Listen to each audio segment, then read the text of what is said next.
Барлықтарыңызға сәлем. Бүгін өте дәмді, әрі алғаш жасағаннан-ақ сәтті шығатын сырникидің рецептісімен бөлісетін боламын. Құрамына ұн, творожный сыр, қант, бір жұмыртқа, құрғақ сүзбе қажет.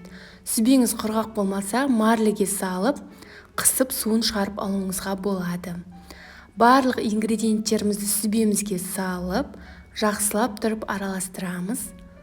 Біздің сүзбеміз шашырамай формасын сақтайтындай болуы қажет. Сырникидің формасын қалауыңызға қарай жасауға болады. Мен орташа көлемдегі сырниктер жасаймын. Видеода көрсетілгендей жағындап алып, пышақпен жан-жағынан өтіп шықсаңыз, сырникидің формасы тез шығады.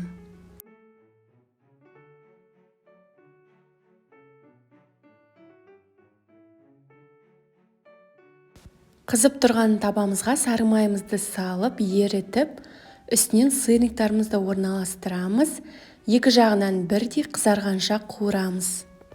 Бетін қақпақпен жауып, 2-3 минут жай отта пісіріп аламыз. Бұл рецептпен сіздің де сырниктарыңыз өте дәмді шығатынына сенімдімін. Жасап менімен бөлісіңіздер. Менің каналыма тіркелуді ұмытпаңыздар.